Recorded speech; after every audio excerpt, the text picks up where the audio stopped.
I'm Mark Saxton, I'm Joey Cundiff. and this is Oh, you're just talking to me? My bad. That's a little intro. I'm Chayton Petersen, co-owner of Championship Bowling. Nice. There it is. And now we are going to go ahead and just dive right in. So, how'd you get started? Did you grow up, went to like Chuck E. Cheese, something like that? Right. Yeah, right. They actually, lo and behold, there was a bowling center we bowled at in Utah, in Salt Lake, that was attached to a Chuck E. Cheese. When you say that, but it was down in the valley. I know my mountains very well. Yes, sir.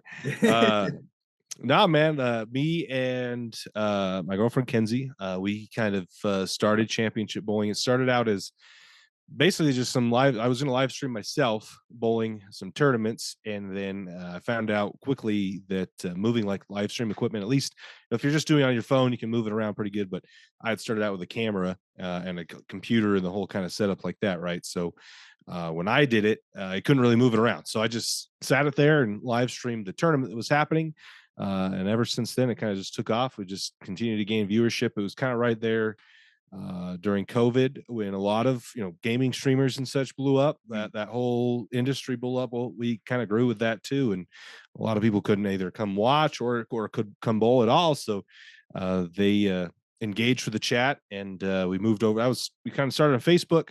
And then we transitioned over to YouTube. I used my own YouTube channel, changed the branding around to Championship Bowling, and man, we've just been kind of growing ever since. We built a little bit of a following. We had our first event last year where we hosted our own event, and then this year we have some big plans. We're running basically a mini tour.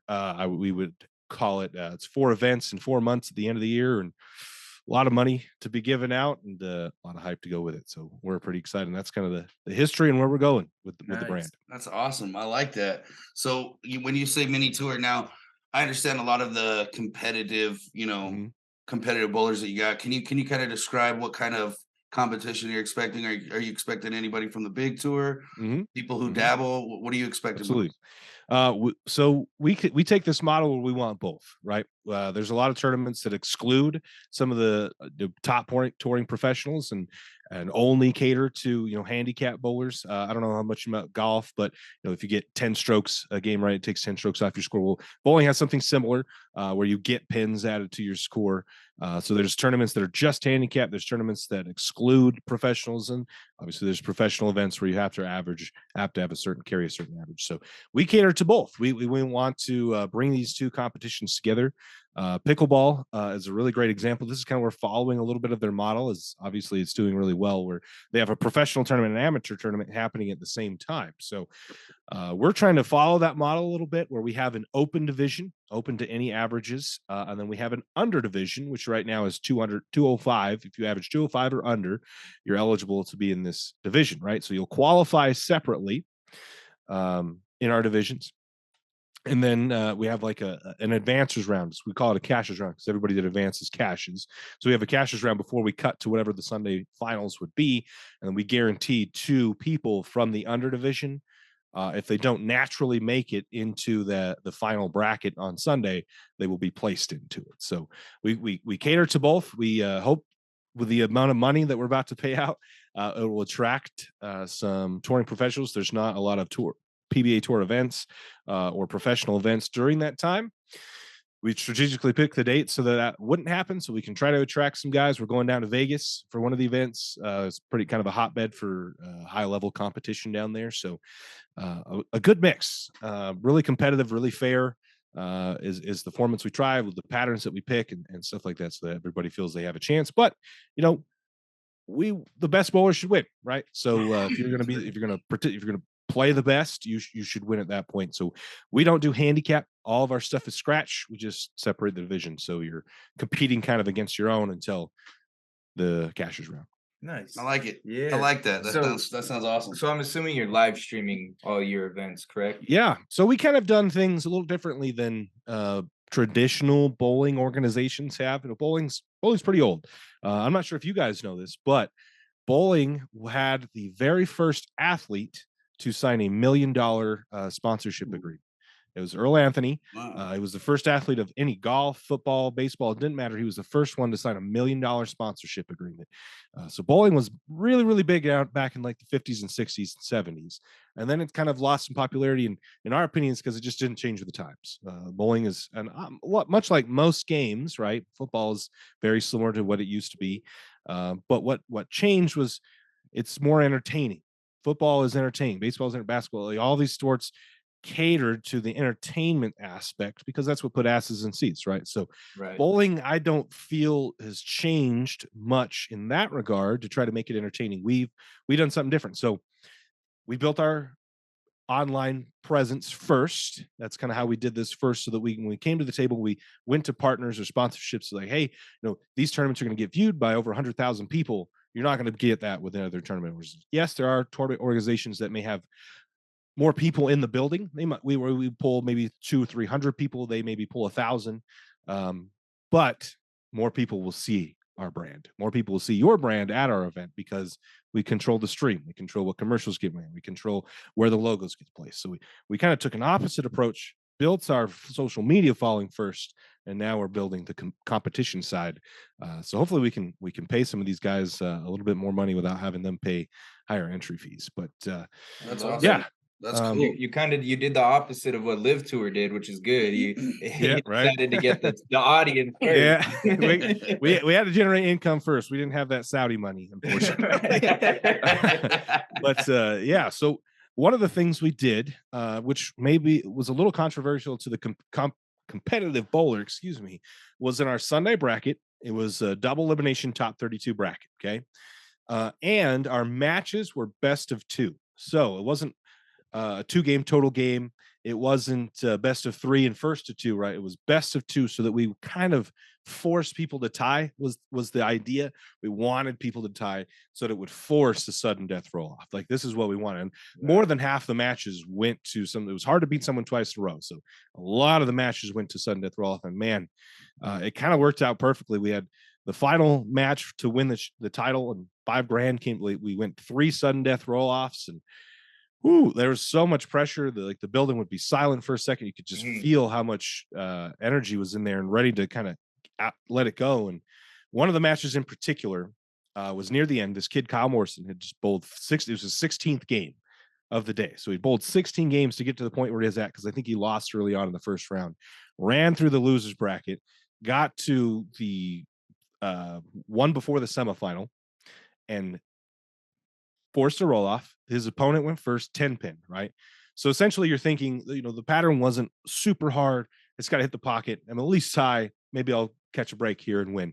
Throws a great shot, hits the pocket, 7-10s to lose. Oh man, dude. It was heartbreaking. And there are so many people in the center that didn't know anything about bowling that just immediately knew, like, holy shit, what did I just watch? Right. It's just, we capture those moments. Those are the moments that make things entertaining and great. So we push this forward. The best bowlers were still there at the end. Kyle Morrison bowled great. Unfortunately, his ran in with a really unfortunate break there, but he went home with $1,200. And the best bowlers in the center won that weekend. So it all worked out, created a lot of entertainment, a lot of fair competition, we think. And we're going to move forward with some entertaining matches like this and try to create some hype. No, that's definitely the way to do it. The more entertaining you can make it, and the more competitive you can get the matches. And like you were saying, it's hard to beat somebody twice in any sport, at anything. So that's a really smart way. Really, you get the best man winning. And not only that, but you're doing you created what every major sport, like, a major neat TV networks and everything like that, they want game 7s, they want overtimes, they want all that stuff. Exactly. So I'm assuming you bowl at a higher level yourself. I used to before I've kind of committed to this. I don't necessarily have time anymore to commit to bowling myself and getting better. I at one point, averaged 225 at league and would be somewhat competitive in tournaments. And it was at one point a goal of mine to continue to get better. But we started this, it started taking off, and I couldn't really commit to bowl. If I would bowl, the stream would suffer. If I was focused on streaming, then my bowling would suffer. And I don't know. I just feel like this was our calling. It was our calling to come. This is how we could help the sport grow. Not necessarily just me bowling. There's a lot of good bowlers. We don't need it. Obviously we could use more bowlers, but my one competition isn't going to help the sport, but we could certainly tell the stories. There's a lot of good stories to tell that no one was really telling in the industry. And we told it in a way that people listen. We get people that engage with our live stream chats and get them hooked on bowling. So I just felt it was my calling, and didn't really hang up the shoes, but competitively, I'm just, my head's not in it as much as it used to be. I like it. Now I'm going to go ahead. I didn't want to interrupt you, but I'm going to go ahead. Sure. I'm just going to say you're playing modest, because I saw some of the photos with some of those numbers. Those are some pretty damn good numbers. Yeah. So this is the skill gap in bowling. Kenzie's kind of seeing this. The skill gap in bowling is very, very big, right? And bowling's not necessarily as easy as you might think. So you can maybe pop off for a 200 game. You're going to catch a couple breaks. I've done that once, and I felt so good. I've only came close once. So a lot of people will come close, but the consistently averaging 200 is a completely different story, because you'll maybe shoot 190, and then your next game will be 120, right? Because you can't pick up the spares. We're just throwing house balls down. Like, you just won't ever be competitive. So the skill gap is much bigger than you can see. And that's kind of the theme with bowling, is all of the things that make it difficult or you can't really see. It's the nuances of the physical game is a lot of touch, and then how the pattern is, you can't see it. And then the lane's not flat. Like, there's a million different variables that go into whether you strike or you don't strike. And 99% of those are nothing that you can control. Like, it would be essentially if you went golfing, right? You stood up on the first tee and there was a cloud covering the entire course. You had no idea what you were looking at. All you had was the yardage, right? So you hit 150 yard shot on a par 3. You have no idea where the pin's at or where the green's at or any of the hazards. And the only way to know that is to hit the ball and see where it lands, right? The next shot, all you know is the yardage. And you, again, get a completely clean slate, because you go to the next lane and it may be completely different than the right lane. So the nuances and what makes bowling hard is the fact that you can't see what's going on. The only way that you can really see, and the great bowlers do this, is by throwing a shot and watching what their ball does and how it reacts. So the PBA's kind of tried to like dye the oil so you can kind of see that there's a pattern there. But it really doesn't do it justice and tell the full story, because the harder the pattern gets, so there's levels of hardness to a pattern, just much like a golf course. Some golf courses are easier than others, right? Well, there's an easier pattern will have a higher concentration of oil in the middle part of the lane compared to the outside, and harder ones will be flatter across the board, right? As you get harder, the more effect that the flatness of the lane has. So lanes aren't fully flat, even though they may look like that they're flat. They have tiny little crowns and dips in them that totally alter how your ball changes direction. And those are things you can't see unless you throw a ball. It makes me feel a whole lot better. Yeah. I thought my throat should be nice. Right. I think I average about an 81. Right. So you can do everything right. You can perfect your physical game and throw it beautifully. But if you don't understand how to use different balls, change your hand position, and understand what the lane is telling you, you'll never be competitive with even just the great bowlers. Not even the elite bowlers, but the great bowlers that you don't even see on TV or make cuts. You won't even be competitive with those people. So there's a very large skill gap, and it's very hard to kind of explain to new bowlers. And we try to do it in a fun way that gets them involved and just get them to start. But once you get down the rabbit hole, man, it gets deep. Wow, that's crazy. I didn't know any of that stuff. That's really cool. I mean, I watch a lot lot of bowling on TV. Like, sure. I watch like the Ocho, even I will. Right. But when you're watching them, so this is my fault, and I know it's on me, and I need to learn how to do it differently. But Sure. I shoot straight. Like, that's what I will refuse to put a curve on, because I am not that guy. I'm not gonna. I don't want to hit somebody in the next lane. Yeah. Sure. It's all nervousness. So in your time, be it playing as much or doing as much tournaments, hosting all these tournaments, how many people actually have a straight shot? Yeah, it's no one that's competitive just throws it straight. I'll tell you that. Now there are times where the pattern's so hard, right, that you will take a lot of mistakes out of play just throwing it straight. So that is a strategy. While it's very rare, we've had some of our best bowlers in the world throw it dead straight at the head pin just so that they'll shoot 180 because they don't want to shoot 140. Right. So that is sometimes something that you have to do, but if you want to be competitive, you have to hook it. Yeah, yeah, I'm not shooting it straight dead on, you know, I don't know if you ever played the Wii Sports. You go over just a little bit, throw it right in that nice pocket. Sometimes I find my arm swings, so I'll move over a little bit to the right so I can counteract that. It's kind of like what I do with my golf swing with my slice. For sure. Yeah. That's crazy. I didn't know any of that stuff.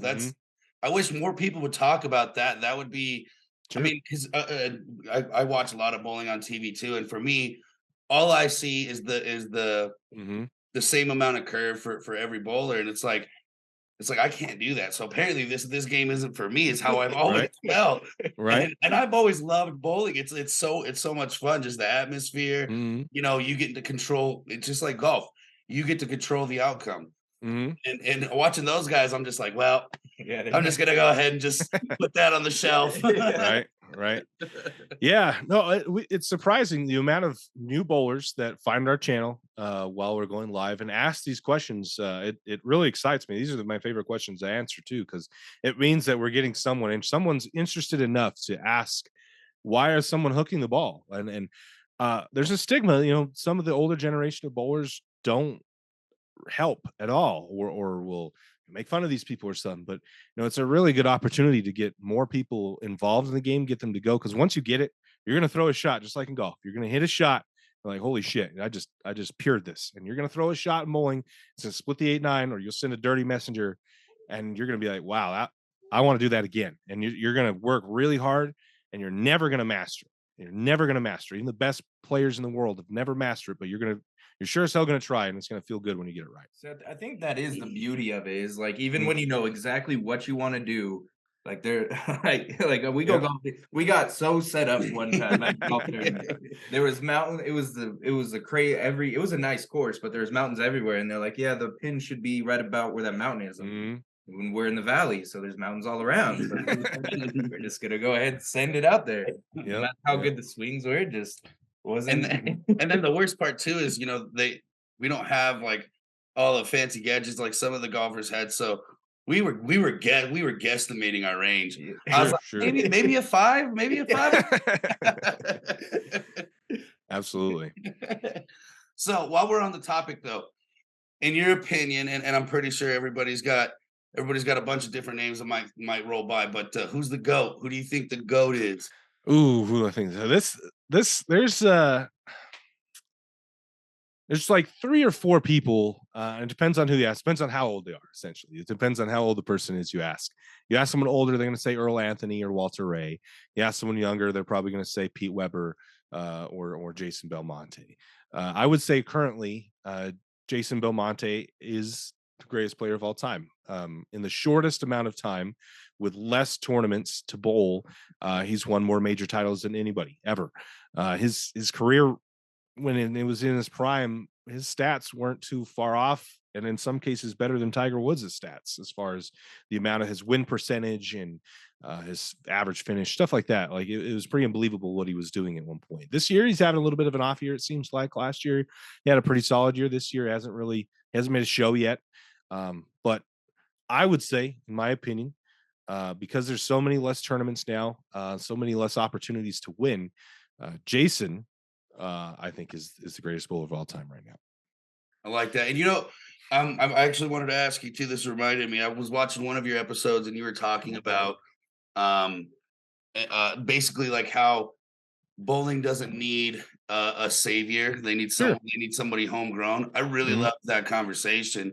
Just to kind of touch on that here for our viewers, can you walk through that just a little bit? Because absolutely, what I heard. Yeah, I'm pretty passionate about it. So, you know, there's obviously other people like you guys who love bowling, right? But you're not necessarily bowlers yet, at least. And there's a lot of celebrities that bowl, and it feels as though like we're hoping that just someone comes in that isn't a bowler, right, and just brings their following along, like a Mookie Betts, who's a good bowler. Oh yeah. He's not competitive with the best in the world. I mean, he's just not at this point. Like you have to, the amount of time you have to commit to it is not something he has, obviously, and he's never going to give up his paycheck for the Dodgers, right? So, if he were to, right, we do these things where we, bowl with celebrities or bring them in, and they get viewed by a lot of people, but we don't really have a plan in place to do anything with these people. If we get their eyeballs, then what stories do we have to tell? Well, right now, we don't really have a lot of stories to tell, because those things that get people hooked and get them to stay, because that's what the ultimate goal. If we get the eyeballs, we need to get them to stay, are going to come from the people that bowl. Like, we need guys that are already currently great to have their story told, so that when we get the eyeballs, they are attached to these people that are going to continue to bowl. They're not just here for one event where it's like a gimmick. I kind of compared it to a little bit of like, unfortunately, bowling right now is in a spot where if someone like a Bo Jackson comes around, right, that is a freak of nature, right, that can play baseball and football at the same time, that's going to be viewed differently than if Mookie can play baseball and bowl at the same time. Because we don't have a very good perception to someone who's not a bowler or hasn't done any, even a little bit of research into the game and what makes it difficult, right? So they're just going to think, oh, that's a cool talent. It's kind of almost like a little gimmicky talent that someone has, or a hobby. They don't view it as like that is a professional sport, right? So the way that we change that perception, in my opinion, isn't from the outside. They're not Mookie Betts isn't going to change someone's perception as to this is a sport that these people really care about. It's going to be the people, the stories that we tell from within, and distributing those stories is the way that I think bowling takes the next step.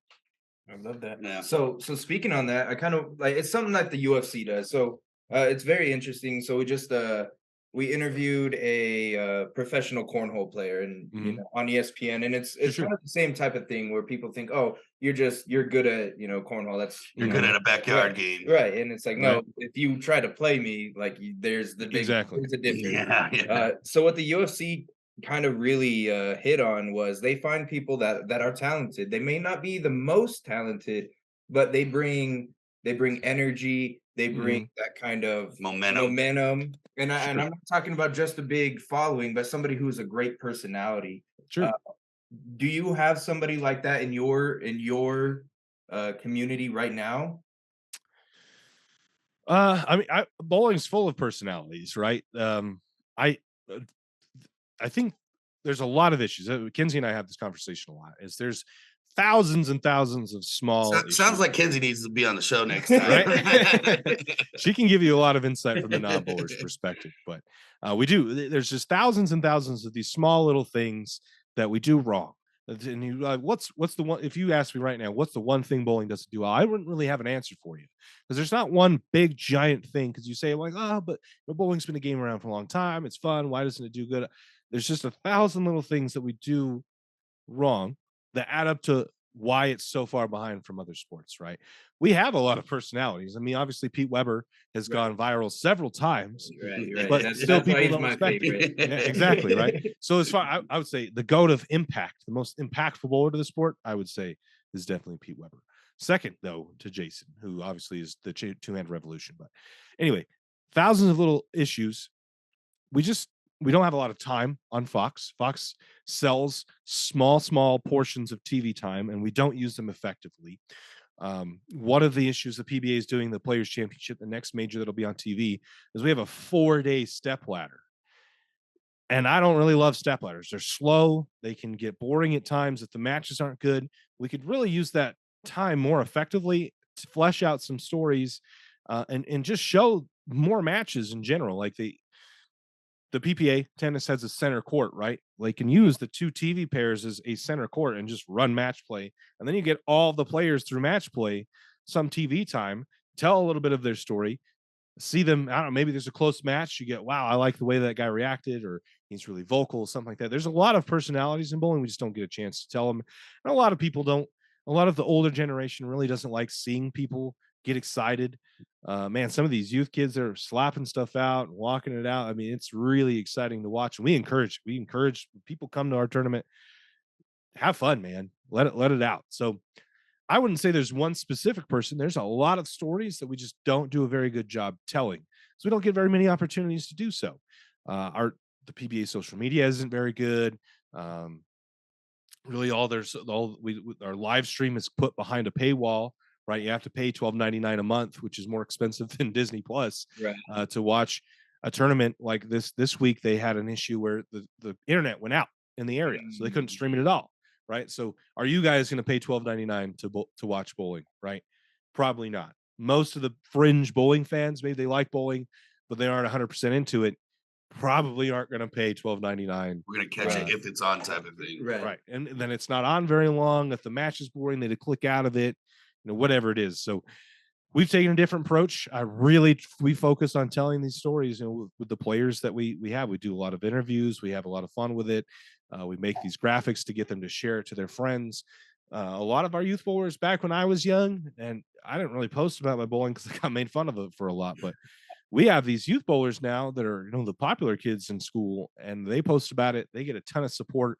So we tell their story, their friends interact with it, and it makes them feel special and look special to the people around them. And I just don't think we bowling's ran, the powers that be are pretty old. I'll be honest with you.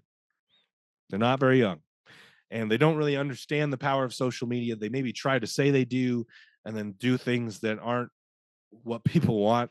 And we're trying to change that. We try to tell the stories in a way that's entertaining, interactive with the fans. So to answer your question, I don't think there's necessarily one person. I think there's a lot of good stories to tell, and just no one's been telling them. They're about to. I like that. I feel like they're about to. That kind of brings me to our next question for you. I mean, you kind of already touched on it. What's the end goal for both? Both companies here. Yeah. So, are you talking about the Championship Media Group and the Championship Bowling? Yep, right. Both of them. Yep. Essentially, Championship Media Group is just a way to incorporate KNC. Championship Bowling was just a DBA under my name for a while for tax reasons, and now we're going to be taking in a little bit more money. We want to be a little more official to potential partners. So, shameless plug: if you're looking to partner with us, we have a lot of viewing on social media. We'll help you out. Right. Anyway. I like that little shout out there. Yeah. Any shout out, it's fine. Hey, we got you back. We got you back. Sure. But to look more official, we're going to come in now. We have an official business, a license. We're registered with the state. All this. It's just kind of a parent company, and it allows us also to expand out to potentially other sports if there's something we want to stream. But ultimately, with Championship Bowling, we want to grow our tour. I think we have this social media presence so we can add value to non-endemic sponsors and potential partners, which no other tournament organization other than maybe the USBC and the PBA have. And we run it much differently. If you come to our stream, it's going to be a completely different experience than what you're used to as far as normal sports. I like to run it more like a gaming stream where we're really interactive with the chat. We do some giveaways. We like to have some fun. We answer questions. It's not going to be me here completely ignoring the fact that there's a chat going on and just calling the action. I really try to maybe tell a story. Maybe this is a ball I would use. Ask the person, I have this ball. What should I throw? How would I throw it here? We have these conversations. So we handle it much different than most other sports would. And I think it's helped us. So we just want to keep expanding events now. So we have this stream. We want to use this platform. And we didn't really have a lot of control over the events, how the formats worked out, how entertaining they would be. So we wanted to take that control.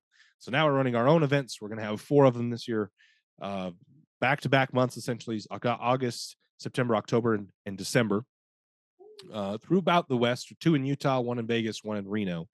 And we're just going to create a bunch of hype and do what we know best, run the social media, get people excited about it, and then hopefully this turns into 6 events next year, turns into 10 events and beyond, and to a point where maybe this is something that Kenzie and I can do full time, as long as the money's right. But we want to grow the game. We want to grow this bowling as a participatory sport. Right? Anybody can bowl. That's what we say about the game. That's what makes bowling special compared to other sports. Is everybody can do it, right? So we're going to create an environment, a tournament, a competition that anybody can come and bowl. And I don't necessarily think it's a bad thing. I think some people think, well, if anybody can do it, then it's not really a sport. And we're going to try to change that a little bit. We want to bring these people in, see what the competition is all about, compete with and against some elite level players, some professional amateurs is what we would like to call it, and get their feet wet and get them in. Then they buy more bowling balls and they bowl more. They go out and grow the game. They play with their friends. They try to get them involved, stuff at bowl league to practice, stuff like this. So the end goal is to, have an entertaining tour, change the way that bowling has been handled. Pickleball is a great example of a sport that's kind of similar to ours, where anybody can play and they handle it much differently than we do. Right? It's not this exclusive set of players that can play. It's everybody wants. They have 1,000, 2,000 people come to these events to play. So we want to kind of change that, where it's a little more inclusive. We get everybody in, get everybody having fun, have an experience there. It's not all just about the competition. We try to, bring in endemic sponsors with activations, prize wheels, do all these certain type of things. And at the end of it, I hope that we can continue to get proprietors on board, bowling center owners, get us in there, hold events. We want to pay them. The PBA makes you pay them. We want to pay you, right? We want to come in. We want this mutually beneficial for everybody. And one day, if the card's right, and we would hope that we can be the tour of bowling, the pinnacle, right?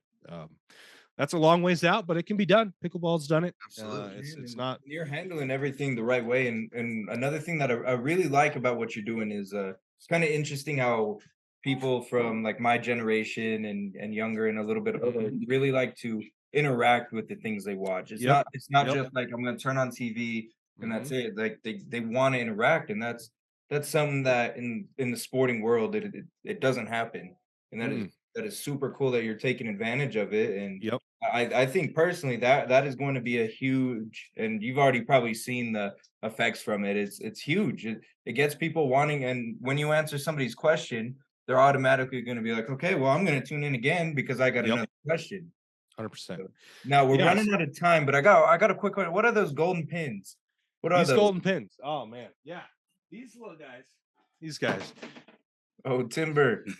These were old PBA pins from back in the day.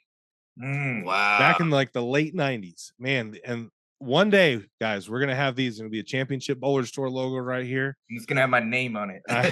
These were the coolest things the PBA did back in the day. We're gonna go practice now because now we got to take them home. No, I'm hyped. This was the coolest thing the PBA did, and this is the only thing we took away, and I'm so angry about it.